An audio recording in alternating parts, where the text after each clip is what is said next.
Utilisez-vous. En Mais cet homme est 2018, ahurissant. Porte-parole du gouvernement. ce que vous venez de faire, c'est super.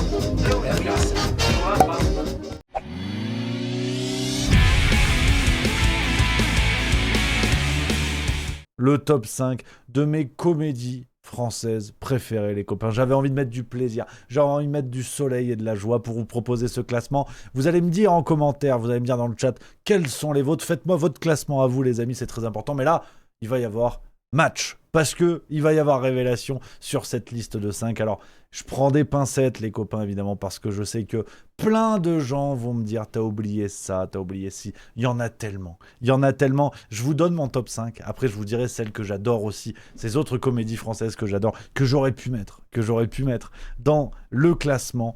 On va le faire. Je sais que ça va faire râler. C'est ce que j'aime. C'est parce qu'on est français. Parce que de toute façon, ce classement, il n'ira pas. C'est impossible. C'est impossible qu'il aille parce que, justement, il y a de tout. Chacun a son classement et c'est ce qui est chouette. On va commencer et je vais mettre la bande-annonce. Je vais mettre la bande-annonce pour tout de suite que vous compreniez. Le 5e, on va dans l'ordre des classes, des croissants. Alors c'est bon les croissants d'ailleurs. On y va. Le 5e.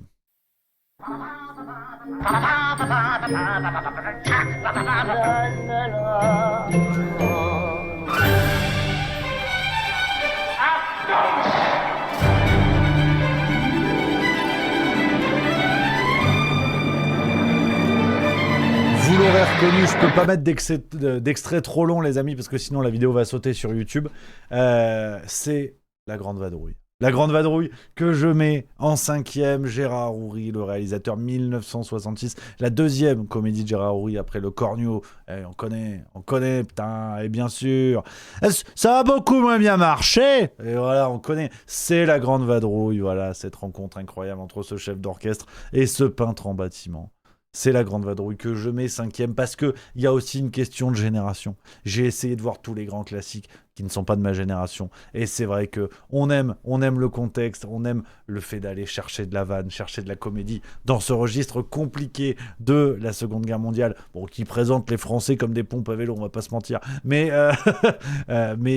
bon, voilà, on est sur La Grande Vadrouille.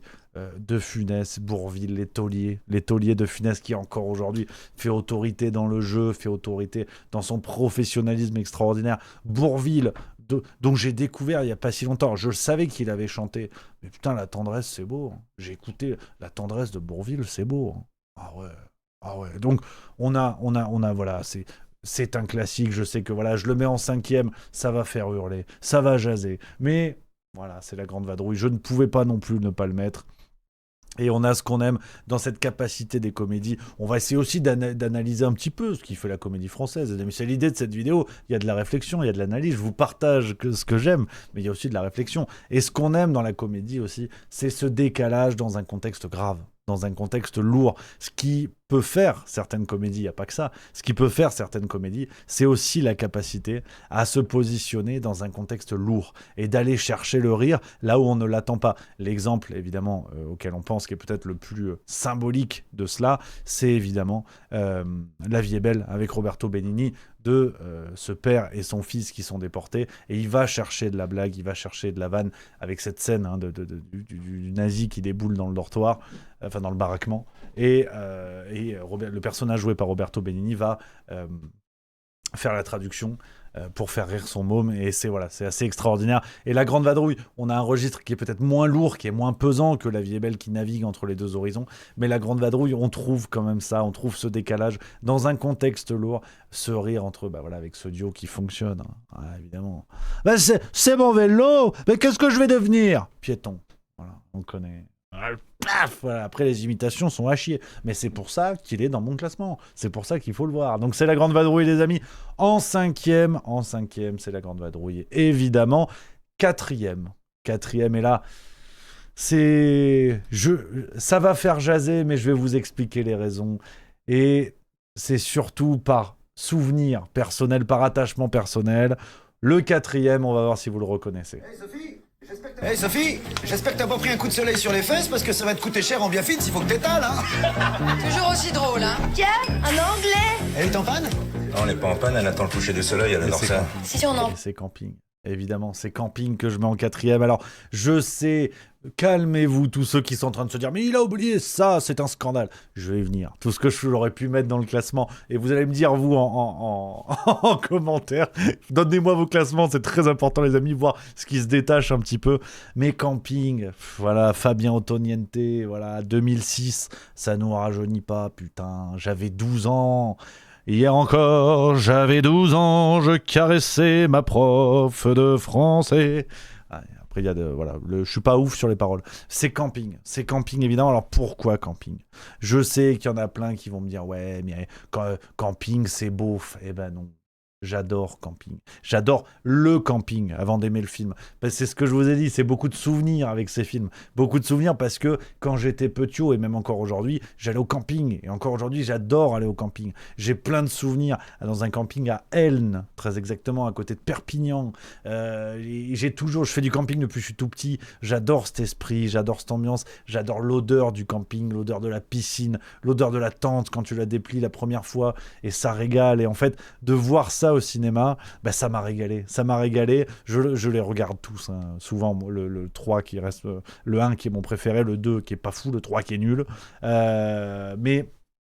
cet état d'esprit du camping, ces souvenirs que j'ai en étant petit, grâce à mes parents, voilà, on allait au camping, c'était génial, plein de souvenirs, plein de choses extraordinaires, j'ai gardé ce goût-là, je vais en camping dès que je peux, et donc, ce que j'ai aimé aussi dans Camping, alors après, le film en l'occurrence, on aime, on n'aime pas, on peut trouver ça beauf ou pas, on a quand même un ramassis d'acteurs assez stylés, Gérard Lanvin dans le premier volet, Franck Dubosc évidemment, c'est Mathilde Seigné, c'est... Antoine Duléry, c'est évidemment Claude Brasseur, Mylène de Mongeau.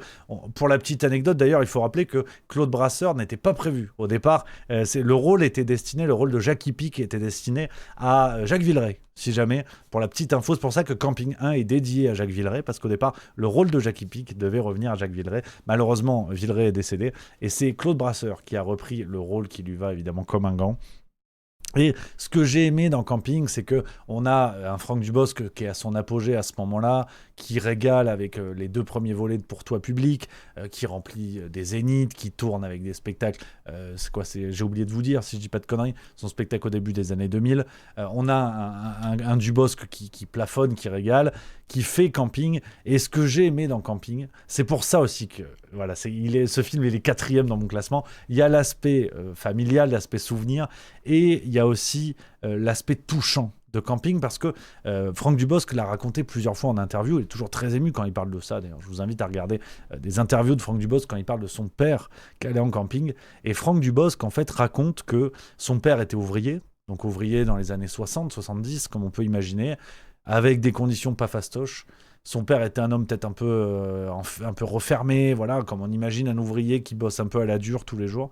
Et qu'en fait, le camping, les 2 semaines de camping, c'était son bonheur. C'était son bonheur dans une année. C'était son moment où il n'était plus vraiment le même. Il s'ouvrait, il avait ses copains qu'il retrouvait tous les ans. La tradition de l'apéro, des moments partagés, de ce qui fait les bonheurs de la vie simple. Et ce que j'aime dans le film Camping, au-delà de l'humour, moi, qui me fait marrer, mais voilà, après c'est subjectif et chacun appréciera ou pas. Ce que j'aime, c'est qu'on ne peut pas enlever au moins une chose à Franck Dubosc. On peut le trouver drôle ou pas, on peut le trouver excessif ou pas. Ce qu'on ne peut pas enlever à Franck Dubosc, c'est qu'il parle d'un sujet qu'il connaît. Et ce que j'aime dans Camping, c'est que ça transpire le vécu. Ça transpire l'amour du camping. Ça transpire l'amour du sujet. Et aujourd'hui, on a trop de films dans le cinéma français qui sont réalisés par des bourgeois qui n'en ont absolument rien à foutre et qui parlent d'un sujet qu'ils ne connaissent pas. Donc vous avez un film qui n'est pas touchant, qui n'est pas pertinent, où ça ne transpire pas le vécu. Et Camping, toute ma vie, j'ose le dire, toute ma vie, je reconnaîtrai ce mérite, les copains.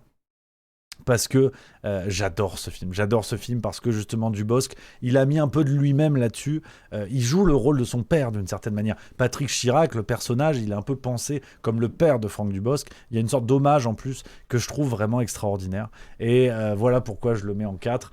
Pour toutes ces raisons-là, les amis, je sais que vous me le pardonnerez, je le sais les amis, on avance, 3e position. Et là, on rentre sur le podium. Et là, on rigole plus. C'est un 3e qui aurait pu être 4e. Il y a eu match entre 4 et 3, je vais pas vous mentir. Je vais juste mettre une musique Alors après, bon, vous allez voir le truc. Donc voilà, je vais mettre une musique. Attends, est-ce que voilà, je peux faire ça? Voilà.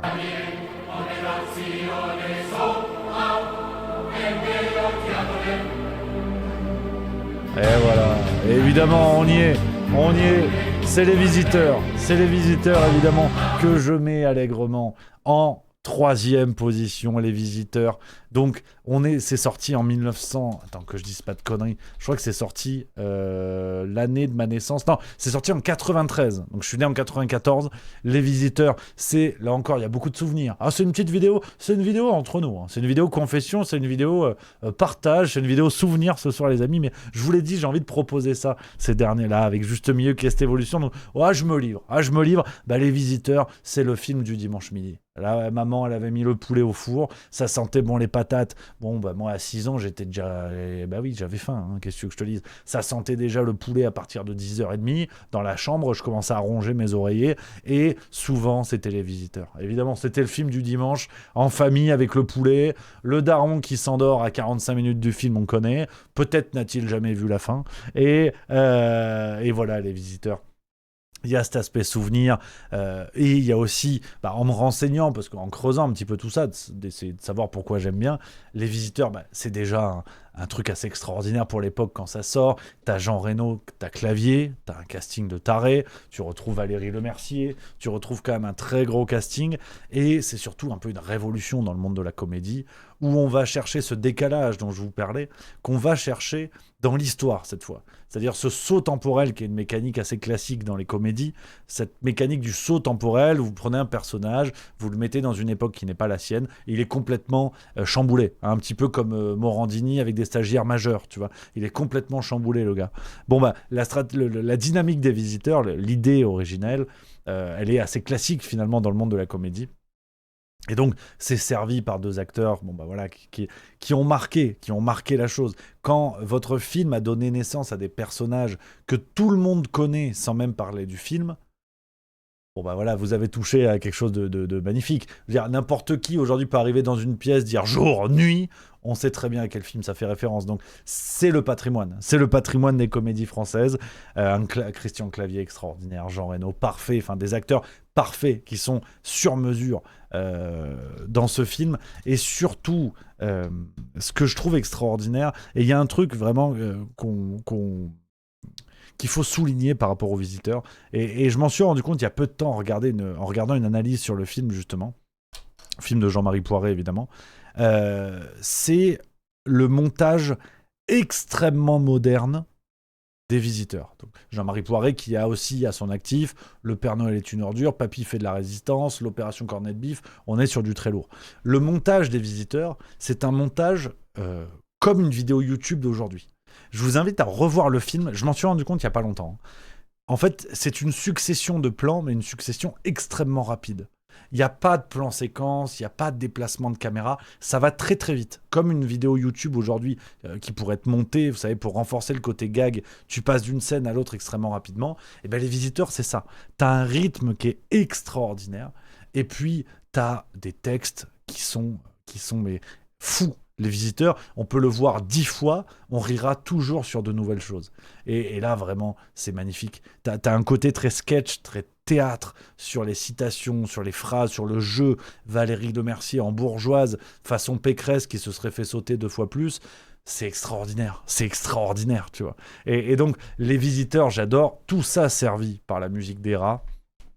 On est parfait. C'est aussi un film qui, dans le cinéma français, a été l'un des premiers à faire du placement de produits. Alors c'est con, mais pour vous dire la modernité en fait des visiteurs, on peut le voir aujourd'hui. D'ailleurs, le film n'a pas pris un coup dans la gueule. Alors peut-être la scène d'ouverture avec l'histoire de la sorcière et le père de la future mariée de Godefroy de Montmirail qui prend une fléchasse dans le museau. Bon, le coup de l'ours, t'as quelques effets. Tu te dis bon, on était en 93, mais mes chefs-d'œuvre. En fait, mes chefs-d'œuvre, tout est parfait. Tout est juste. Dire, moi, je peux hurler de rire à chaque fois, c'est la scène à table. Ne prenez pas ça avec votre ponchouille. Je peux hurler à chaque fois. Je peux hurler de rire à chaque fois. Le jeu des acteurs est parfait. Les phrases, les textes, tout est impeccable. Et tout fait partie du patrimoine maintenant. Et on se rend pas compte de la force que c'est. Parce que tout à l'heure, je vous parlerai de comédies que j'aurais pu mettre dans le classement. Mais les raisons pour lesquelles je les ai pas mises, c'est aussi parce que, justement, il n'y a pas cet aspect presque patrimonial qui a laissé une trace sur une phrase, sur une vanne, sur une situation. Et Les Visiteurs, c'est très très fort. Et il y a une modernité dans ce film qui est dingue, en fait, qui est dingue. Voilà, tu vois, la transition, elle est... Ah non, mais c'est du grand juste milieu aujourd'hui. C'est du grand milieu. It's big, big milieu. Donc Les Visiteurs en 3, sur la 3e marche du podium, les amis. On va sur le 2e. On va sur le 2e. Et le 2e, je vais mettre une musique. Et là, on va voir ceux qui trouvent. Là, faut être un peu balèze. Alors, regardez pas mon image parce que vous allez avoir l'onglet. Mais regardez pas mon image. Fermez les yeux. Merde, je l'ai mis. Bon, c'est pas grave. Tant pis. Écoutez, j'adore la musique.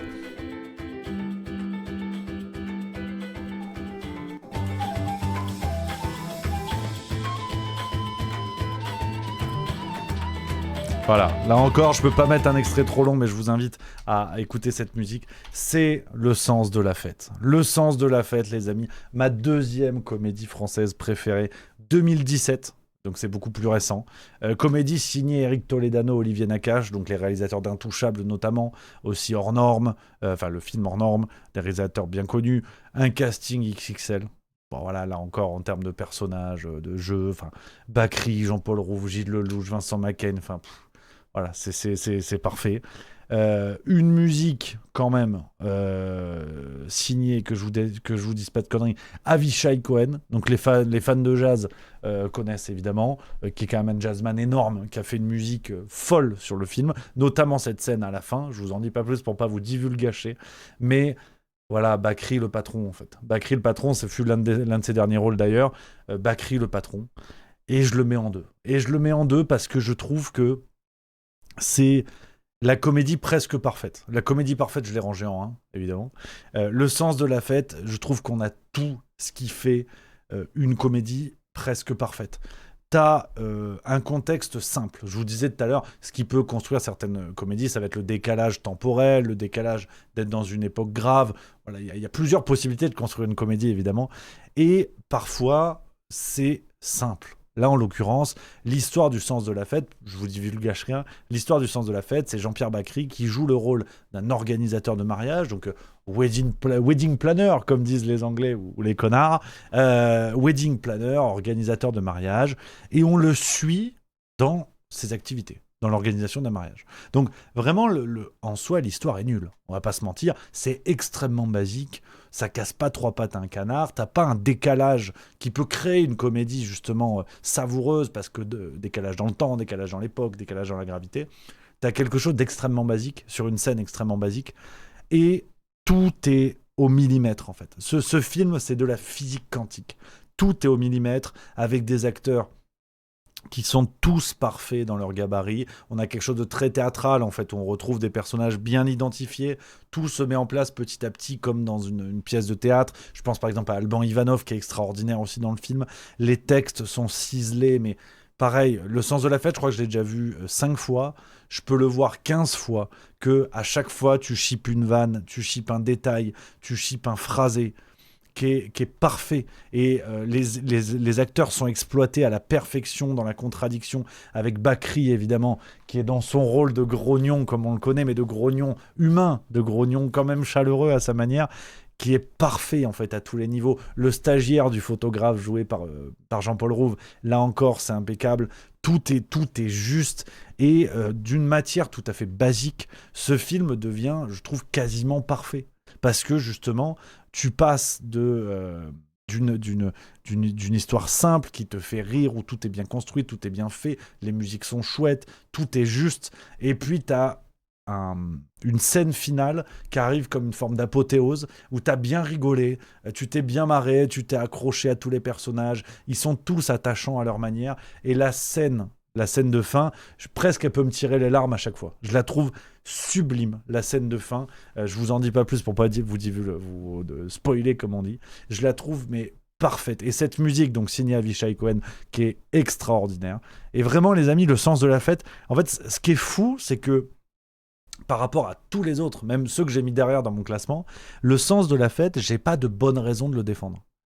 J'ai pas de... je peux pas vous dire, je trouve ça super, machin. C'est une comédie qui est finalement assez standard, mais qui me fait hurler de rire, qui est tellement intelligente, qui est tellement bien construite qu'elle a l'immense force de bien faire simple, de bien faire la simplicité. C'est con, mais c'est comme en cuisine. Les meilleures recettes sont parfois les plus simples. Et pourtant, c'est très dur de bien faire quelque chose de simple.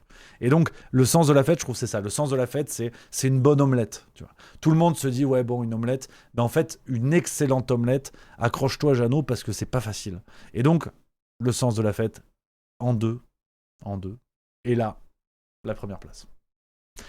La première place, et là, je sais que les pronostics vont bon train, je sais que les hypothèses sont nombreuses.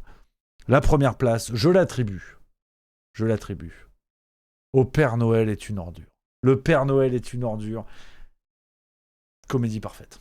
Je vous disais, le sens de la fête, je trouve que c'est presque parfait. Le Père Noël est une ordure. Il n'y a rien à dire. Toujours signé Jean-Marie Poiret, toujours.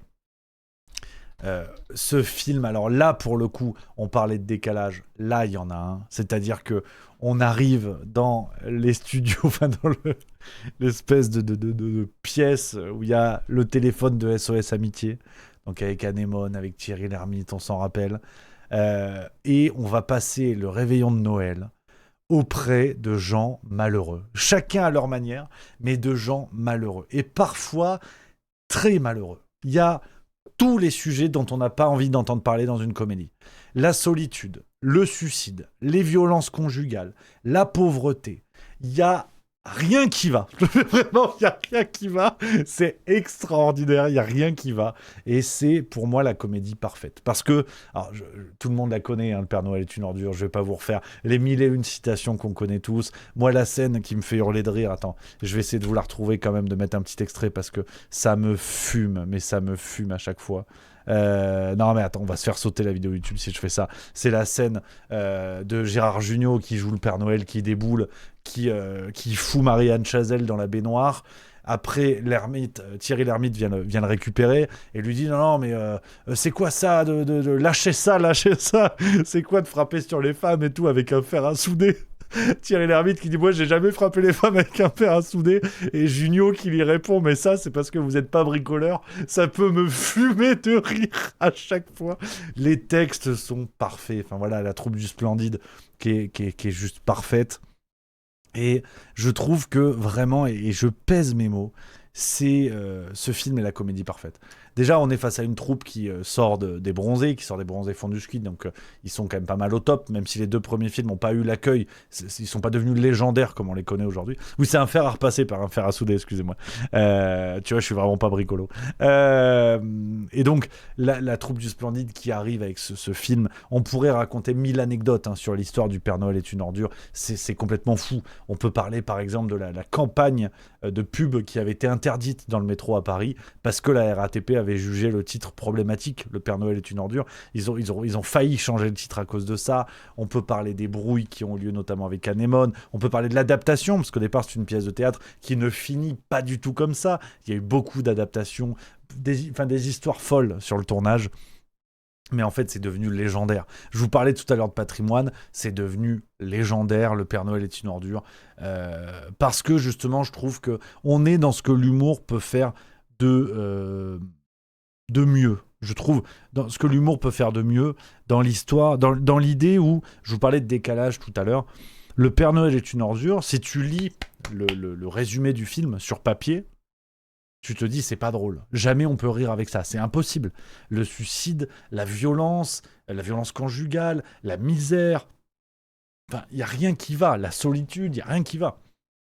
Et pourtant, on te sort un film, la troupe du Splendide te sort un film qui est parfaitement juste, où tu te situes à un endroit où on n'a pas envie de rire, et en fait ils font exploser toutes les soupapes. On retrouve la dynamique de l'humour noir, par exemple l'humour noir chez Jérémy Ferrari, encore avant chez Pierre Desproges, et bien d'autres. aujourd'hui c'est Laura Lone par exemple, des figures d'artistes comme eux, qui vont chercher dans l'humour noir ce décalage où le sujet est tellement lourd, on n'a tellement pas envie d'en rire qu'on est poussé dans notre retranchement qui fait que le rire devient la seule solution. Et c'est toute la force et à la fois la complexité de l'humour noir, parce que ça peut très vite devenir juste gênant. L'humour noir, c'est une vanne qui est tellement forte, t'as tellement pas envie d'en rire, que la seule solution pour l'affronter, c'est de rire. De désamorcer le truc en mode... Non, mais je peux pas. Tu vois, tu fais une vanne sur, je sais pas, ils ont un handicapé. La vanne de Patrick Timsit, par exemple, sur les trisomiques 21, tout est bon sauf la tête. Enfin, les trisomiques 21, c'est comme les crevettes, tout est bon sauf la tête. Il a été poursuivi en justice pour ça. On est d'accord, on n'est pas d'accord, c'est pas le sujet. Mais tu vois, là, t'es face à une vanne. Si tu ris pas, tu pars dans l'émotion. Tu pars dans l'autre voie de ah non, mais on peut pas rire de ça, et tu fais des grands raisonnements. Et comme disait Henri Bergson, philosophe français qui a écrit un bouquin philosophique sur le rire, vraiment un essai sur le rire, qui est bluffant, que je vous invite à lire également. Bergson décrivait le rire comme une suspension momentanée. Enfin, le rire s'adresse à l'intelligence pure, c'est une suspension momentanée du cœur. C'est ça la définition que donnait Henri Bergson, dans l'idée où le rire s'adresse à l'intelligence pure. C'est-à-dire, le rire ne s'embarrasse pas de l'émotion. Pour prendre un exemple très simple, quelqu'un qui se pète la gueule dans la rue, immédiatement on a envie de rire.